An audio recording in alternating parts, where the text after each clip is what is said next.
Hey guys, welcome back to the channel. So in today's video, we're going to be upgrading some suspension parts on my car. So I'm going to be putting in this Megan Racing. This is like front triangle brace that goes under the engine between the transmission.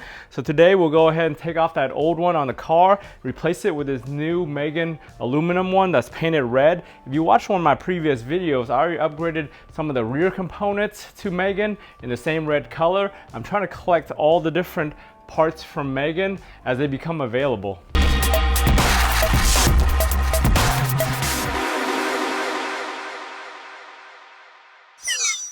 So I ordered this thing way back in April of 2022, but just due to supply chain shortages and everything, it took them over 6 months to finally drop ship this thing to me directly from Megan. Just a few years ago, these things were a dime a dozen and you could get them anywhere. But right now, with all these different worldwide shortages, it's a pain in the ass just trying to get all the parts. Availability on it has been a big pain. I've been trying to get the rear H bar and a few of the other bars underneath, and it's been slow going just trying to locate all those parts. But I finally got this one, so we'll go ahead and install it today under the car. As far as build quality, this thing is really nice. The welds look pretty decent on here, as you can see right there. And overall, it's very lightweight. It's all aluminum. It's probably comparable in weight to the stock one that we're replacing, but it looks much beefier and it looks much nicer if you're ever underneath the car. So before we start today's video, I'm gonna go ahead and install a power strip right here on my wall next to my power outlet.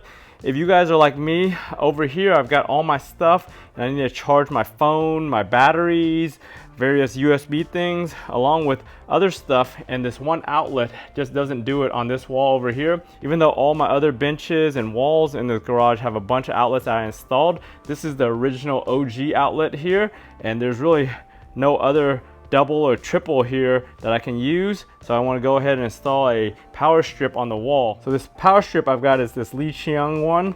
It comes with the 2 USB regular A's and then a USB-C, and then there's 3 outlets. The cool thing about this is it makes mounting to the wall really easy because this thing slides up and down right here. If you ever try to install one of these on the wall and you didn't have a template or anything, it was a big pain in the ass guessing where this thing was, and then even once you put the screws in, just finding the holes without scratching the whole back of it up. So this thing's got this little slider that makes it really easy for us to mount to the wall and just slide back on and make it seamless. So mounting to the wall is pretty simple. Just slide this thing up, get a couple of drywall screws.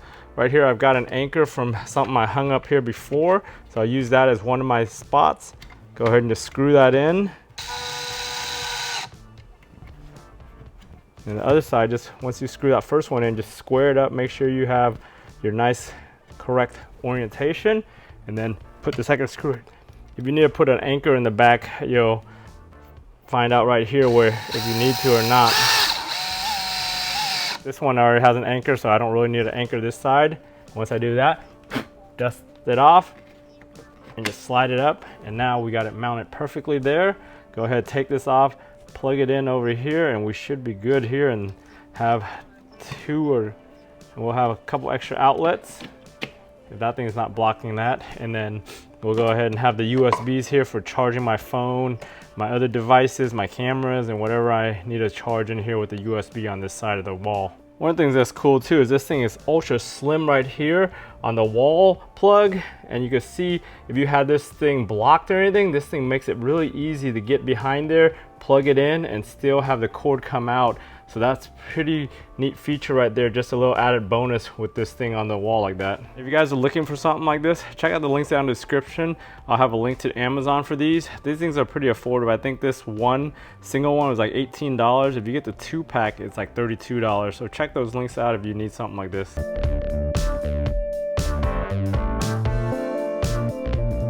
So to remove the bar down here, we need to take off this rear cover right here, if you even still have the rear cover. The rear cover is just held on by a bunch of screws right here, just Phillips screws all around, and some 10mm plastic nuts over here onto the firewall and onto the bottom of the car, and the whole thing just drops down. Once you do that, you go ahead and take the 14mm. There's 6 of them right here, and then 2 17s that hold the caster arms in, and it all drops down. So we'll go ahead, take this thing all apart and put the new one up. It's pretty simple install.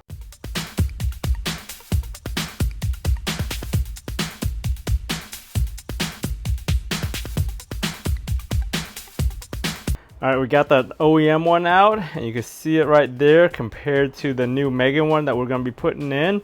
Profile is a little bit slimmer because we're going from tube to flat, but as far as strength goes, it's going to be much stronger with this flat tubing right here, and then with the aluminum ends right there.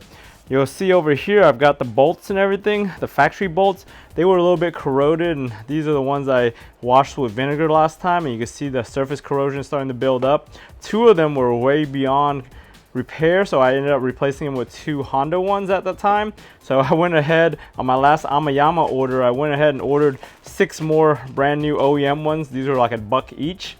I think these things, I went ahead and just ordered new ones too, even though I didn't really need to. These things are perfectly fine. The bolts right here for the big caster arms, I went ahead and ordered 2 of those just because I'm just a little bit OCD if I'm gonna do it all. The smaller bolts, you can see it has like a little green film on it. It looks like some kind of anti-corrosion film.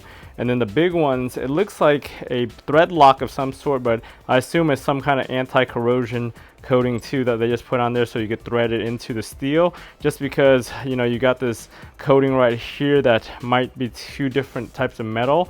They just want to prevent any galvanic corrosion or any. First thing we'll do is go ahead and put the caster bolts back in, thread those things in, and just kind of hold them in place.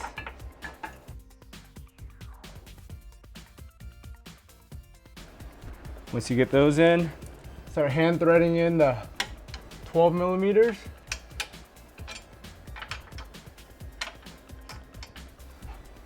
Man, the fitment on this is pretty poor.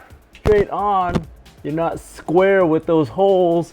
Same with over here. So it's gonna be a little bit difficult. And then even here, it's actually a longer bolt than the OEM one, which that's gonna be a little bit of a problem there. So I'll go see how well we can get this thing lined up with these bolts.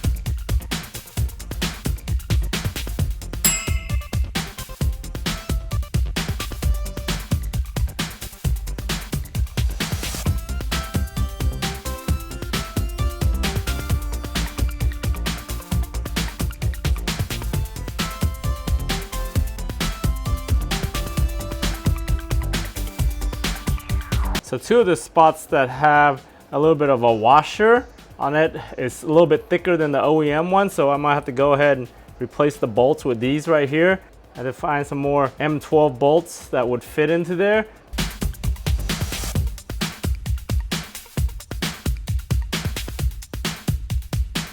Now they got it bolted down. We have to take those little bushings off for the screws. So just push those into the sides here that we need to.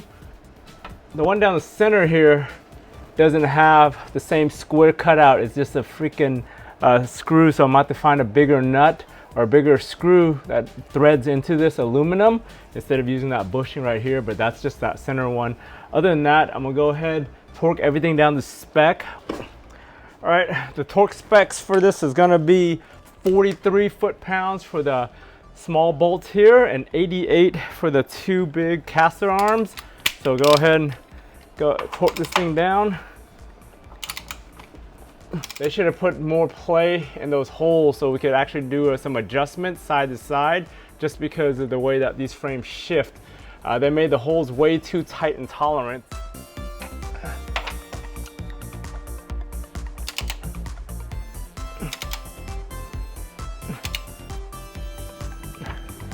This thing's digging right into the aluminum too, trying to get that torque down.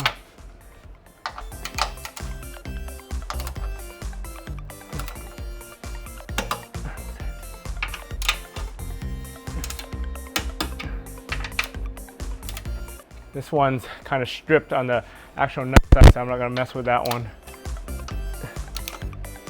It's already weak.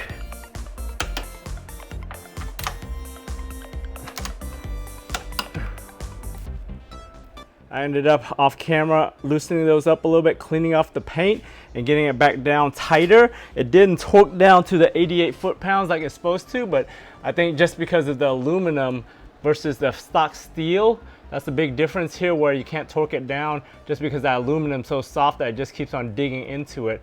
But other than that, I got it tight as I could. The rest of these bolts I got torqued down to the 43 foot-pounds This one was the one I mentioned that I think is stripped up above and the threads are really thin right now, so it keeps on spinning, so I don't want to risk that one getting too damaged inside the subframe.